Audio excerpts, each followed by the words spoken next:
Hello friends, welcome to kingdom of fitness. 10 ऐसी गलतियां जो जिम ओनर को नहीं करना चाहिए, वो उनको पता भी होना चाहिए कि ये 10 गलतियां हैं जिसको मुझे अवॉइड करना है, नहीं करना है। तो अगर आप 2025 में जिम सेटअप प्लान कर रहे हैं, जिम बिजनेस के अंदर आ रहे हैं और ऑलरेडी आपने हंटिंग शुरू कर दी है कि इंटीरियर ऐसा करूंगा, इक्विपमेंट ये होने चाहिए, तो ये वीडियो आपको पूरा देखना चाहिए ताकि आप उन गलतियों से सीख सकें, वो गलती ना करें और वो क्या क्या गलती हो सकती है उनके बारे में आपको जानकारी हो। तो पहली गलती है गलत लोकेशन चूज करना। अगर आपने गलत लोकेशन चूज कर लिया तो समझिए कि आपने स्टेप फर्स्ट ही गड़बड़ कर दी, तो जिम चलने के चांसेस बहुत कम हो जाते हैं, आपका बिजनेस ठप पड़ सकता है। तो पहले आपको लोकेशन अच्छा चूज करना है, पार्किंग की व्यवस्था, सिक्योरिटी की व्यवस्था, बहुत ज़्यादा ट्रैफिक ना हो, बहुत कम भी ट्रैफिक ना हो, क्योंकि वहाँ पॉपुलेशन अच्छी होनी चाहिए। तो ट्रैफिक तो रहेगा, लेकिन इतना भी ना हो कि वहाँ लोग जाने से कतराएं, यार यहाँ तो इतना ट्रैफिक रहता है कि टाइम बहुत लग जाता है वहाँ पहुँचने में, या वहाँ गाड़ी खड़ी करने की सुविधा नहीं होती, या इतना रश रहता है कि इरिटेट हो जाता है बंदा। तो लोकेशन और स्पेस यानी टोटल इंफ्रास्ट्रक्चर पे आपको प्रॉपर ध्यान देना है। ये मिस्टेक आपको नहीं करनी कि एक ऐसा एरिया चूज कर लिया जहाँ पे लोग जाना पसंद ना करें। तो ये गलती आप नोट डाउन कर लीजिए, ये आपको नहीं करनी। अब मिस्टेक नंबर 2 है बजट का सही तरीके से प्लान ना करना। अब बजट कई तरह के आपको बाइफरकेट करके देखना पड़ेगा। अगर आपने एक 20 लाख का बजट रख लिया तो उसमें इंटीरियर में कितना खर्च करना है मुझे, इक्विपमेंट में कितना खर्च करना है मुझे, मार्केटिंग में कितना खर्च करना है मुझे, ये सारी चीज़ें आपको पहले ही लिखनी पड़ेगी। उसमें जो जो भी सामान आपको चाहिए उसकी प्राइसिंग, उसकी कोटेशन आपके पास होनी चाहिए। कई लोगों के पास पैसा होता है तो वो ओवर बजट चले जाते हैं। ओवर बजट जाने में समस्या ये होगी आपको कि जो ब्रेक इवन है, जो आपका इनकम है और जितना आपकी लागत है, वो इनकम के हिसाब से कितनी जल्दी वो खत्म हो रहा है, आप ब्रेक इवन पे आ रहे हैं। सपोज करो आपने 20 लाख रुपए लगा दिए और 1 लाख की आपकी आमदनी हो रही है, यानी रेवेन्यू हो रहा है, तो 1 लाख 20 महीने में ये पूरा हो जाएगा। अगर 50,000 की है तो 40 मंथ में पूरा होगा। तो इस हिसाब से आपको देखना है कि बहुत जल्द से जल्द मैं ब्रेक इवन अचीव कर लूँ, मतलब नो प्रॉफिट नो लॉस पे आ जाऊँ। उसके बाद जो भी अर्निंग होगा वो प्योर प्रॉफिट होगा, क्योंकि आपका लागत निकल चुकी है। तो बजट आप बनाएं, बजट ओवर प्राइस नहीं होना चाहिए, अंडर प्राइस भी नहीं रहना चाहिए। अंडर प्राइस में दिक्कत ये होगी कि क्वालिटी नहीं आएगी, और क्वालिटी नहीं आएगी तो आगे जो भी मेंबर्स आएंगे वो पसंद नहीं करेंगे जिम को। तो लाइटिंग पे, इंटीरियर पे, ओवरऑल इंटीरियर पे और इक्विपमेंट पे अच्छी तरीके से प्लान करके खर्च करो। आप कुछ तो ऐसी चीज़ें होती हैं बजट में जो आप लिखते ही नहीं है और वो अचानक आ जाती है, तो आपका बजट हिल जाता है। जैसे आपको एडवांस देना होता है अगर आप रेंटेड स्पेस में हो, उसके बाद आप मार्केटिंग का बजट सोचते नहीं कि मुझे मार्केटिंग करनी है, ओपनिंग का बजट नहीं सोचते कि ओपनिंग में भी इतना खर्चा आ सकता है। और जैसे कि वाटर, पानी की व्यवस्था कई लोग नहीं देखते, साइन बोर्ड नहीं देखते। इंटीरियर के बारे में मैंने एक ऑलरेडी वीडियो बना रखा है, मैं डिस्क्रिप्शन में उसका लिंक दे दूंगा कि इंटीरियर का बजट कैसे कैलकुलेट करना है आपको, with AC, with lighting, with flooring, सब कुछ उसमें तरीके से बताया गया है। तो वीडियो ज़रूर देखना इस वीडियो के बाद, तो आपको वो भी क्लियर हो जाएगा। तो बजट ओवर नहीं जाना चाहिए, अंडर भी नहीं रहना चाहिए, प्रॉपर उचित बजट होना चाहिए ताकि आप बिजनेस को स्मूथली रन कर सको। तो इस मिस्टेक को भी अवॉइड करो आप और इसको प्रॉपर लेके चलो आप। अब मिस्टेक नंबर 3 लोग ये करते हैं कि बजट बहुत श्रिंक कर लेते हैं और उसके बाद खराब क्वालिटी की सारी चीजें ले आते हैं, चाहे वो इक्विपमेंट हो, चाहे वो इंटीरियर में मैटिंग हो गई या लाइटिंग हो गई। अब उससे क्या होगा, आपको लगेगा कि कम बजट में मैंने ये पूरा कर लिया, आपके हिसाब से आपने पूरा कर लिया। फिर क्या होता है कि कंपटीटर्स के बीच में आप फंस जाते हो। किसी के पास अच्छी क्वालिटी की इक्विपमेंट है तो क्लाइंट वहां चले जाते हैं। अभी नहीं भी है वहां पे कोई जिम, तो आने वाले वक्त में वहां ओपन हो सकता है। कई लोग इंस्पायर्ड होकर खोलते हैं, कई लोगों की प्लानिंग रहती है, आपको नहीं पता कि यहाँ आने वाले वक्त में कितना कंपटीशन होने वाला है। तो उस हिसाब से आपको प्लानिंग करनी है कि अगर मेरे बाद भी 2-3 जिम और खुलते हैं 2-3 किलोमीटर के, 4 किलोमीटर के दायरे में, तो मैं कंपिटिटिव बना रहा हूँ जिम में, लोगों को ये मौका मिले कि हाँ इस जिम में जाना चाहिए, इस जिम में ये सुविधा है और सारी अच्छी क्वालिटी की चीज़ें हैं, डिसेंट क्वालिटी की चीज़ें हैं। तो कभी भी खराब क्वालिटी पे ना जाइए, एक डिसेंट उचित क्वालिटी होना चाहिए विद सेटिस्फैक्ट्री प्राइस। तो वो चीज़ें आपको देखना चाहिए, किसी भी टर्म्स में हो सकती है। वो एसी किस ब्रांड का है ताकि बार बार वो ख़राब ना हो, या कूलिंग नहीं हो रही हो, लाइटिंग बार बार ख़राब ना हो, फ्लोरिंग बार बार ख़राब ना हो, इक्विपमेंट बार बार ख़राब ना हो। तो एक अच्छी हैवी ड्यूटी क्वालिटी और उसकी प्राइस जस्टिफाई होनी चाहिए जिस प्राइस में आप ले रहे हो।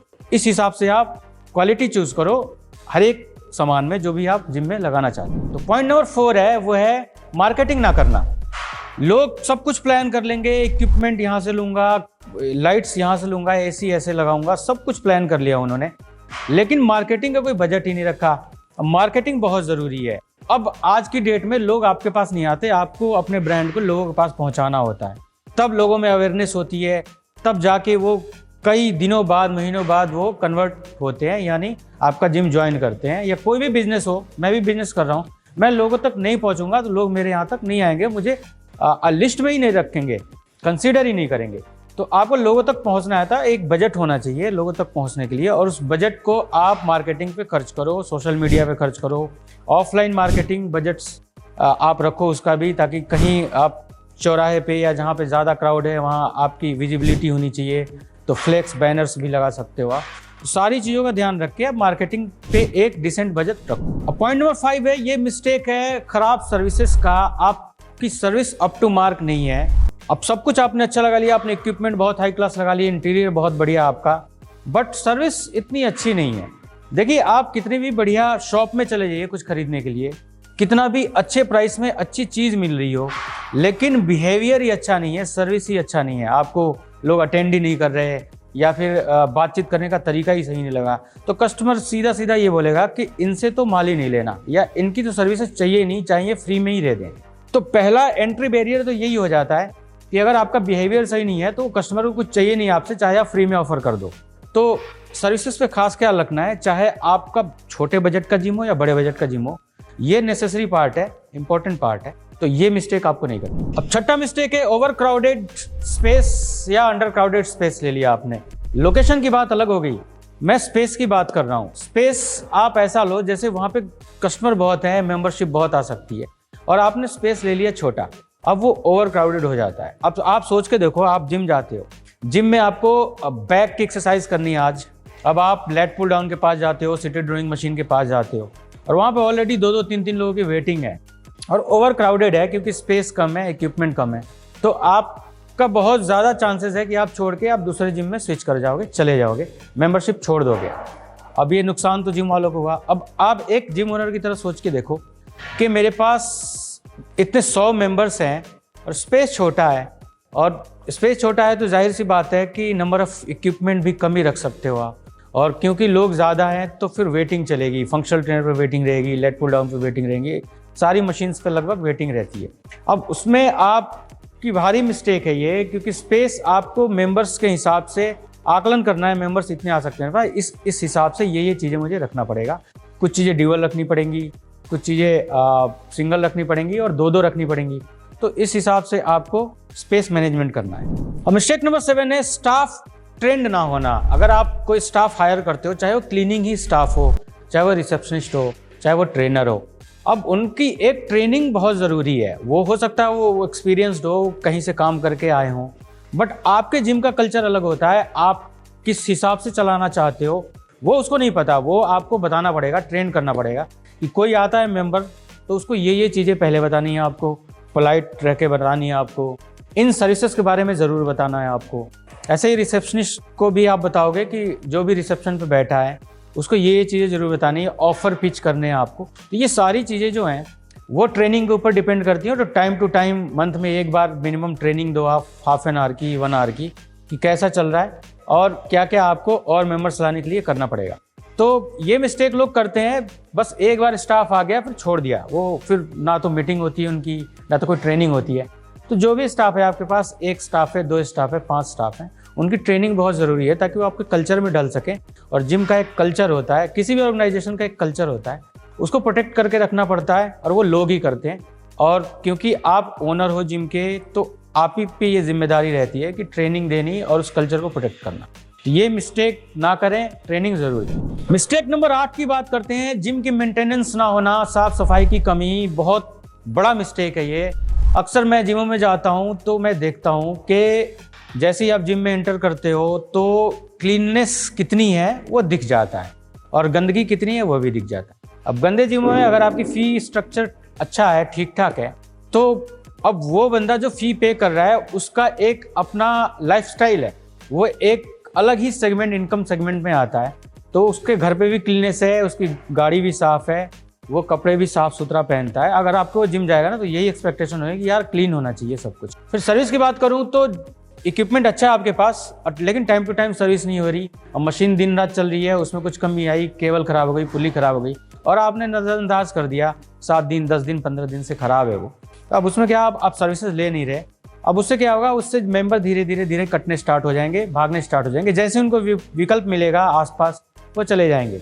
तो साफ सफाई और मेंटेनेंस, दोनों चीज़ों के मेंटेनेंस में मैं सिर्फ इक्विपमेंट की बात नहीं कर रहा, मैं लाइटिंग हो गई, एसी हो गई, बाथरूम हो गया, फ्लोरिंग हो गई, जो भी चीज़ें हैं, जिम के बाहर भी जहाँ पार्किंग वहाँ भी साफ़ सफाई होगी, ये सारी चीज़ों का आपको ख्याल रखना है। ये मिस्टेक अवॉइड करना आपको, बहुत लोग करते हैं मिस्टेक और इसका खामियाजा उनको भुगतना पड़ता है। मिस्टेक नंबर 9, मेंबरशिप फ्लेक्सिबल ना होना।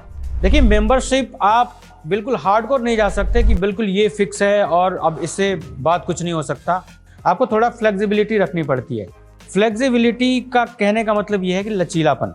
जैसे कि कोई 3 महीने ही ज्वाइन करना चाहता है, 3 महीने इस शहर में है और आप कहोगे नहीं मेरे यहाँ तो ईयरली है, तो ईयरली है तो वो पैसा इतना नहीं पे करेगा आपको, उसको यूज ही 3 महीना करना है। अब उसके लिए आपके पास क्या है, तो आप थोड़ा फ्लेक्सिबल रखो। हो सकता है आपका 3 महीने की फीस थोड़ा ज़्यादा रख लो आप 6 महीने के या 1 साल के कंपैरिजन में। तो आपकी फ्लेक्सिबिलिटी होनी चाहिए कि मंथ का इतना है तो क्वार्टरली इतना है, हाफ ईयरली इतना है और ईयरली इतना है। अब उसमें कस्टमर का बेनिफिट पैकेजेज वाइज, लेकिन आपको मोड बहुत सारे रखने पड़ेंगे। अब इससे क्या होगा कि जो भी फ्लेक्सिबल है उसमें चला जाए, मेंबरशिप ज़्यादा आएगी तो रिवेन्यू बढ़ेगी। तो ये आपको काम करना है। आपको बड़े पैकेज लेने हैं, बेशक आप बड़े पैकेज लो, उसमें डिस्काउंट ज़्यादा दो, आप कन्वर्ट कर लोगों को जो रेगुलर करना चाहते हैं या जिन्होंने मन बना रखा है करने का। तो मेंबरशिप में फी स्ट्रक्चर में फ्लेक्सिबिलिटी बहुत ज़रूरी है। मिस्टेक नंबर 10, बिजनेस को मॉनिटर लोग नहीं करते। बिजनेस में कितने मेंबर एट अ टाइम है, उनका फीडबैक, मेंटेनेंस, रेवेन्यू और खर्चे भी, कितना मैं स्टाफ को सैलरी दे रहा हूँ और मेरी सोर्सेस इनकम अलग अलग हैं तो उससे किसमें कितनी आ रही है, उस मिस्टेक को पकड़ के फिर आप कुछ चीज़ें अप्लाई करोगे, रेवेन्यू बढ़ाने की कोशिश करोगे तो उससे क्या होता है, आपकी रेवेन्यू बढ़ेगा, आपका बिजनेस अच्छा चलेगा। और ये गलती नहीं करनी कि मैं मॉनिटर ही नहीं कर रहा, बस चल रहा है अच्छा चल रहा है, वो एक जगह एक पॉइंट पे आके प्रॉब्लम हो जाएगी और फिर आपका जिम बंद होने के चांसेस बढ़ जाते हैं। तो ये मिस्टेक आपको नहीं करनी।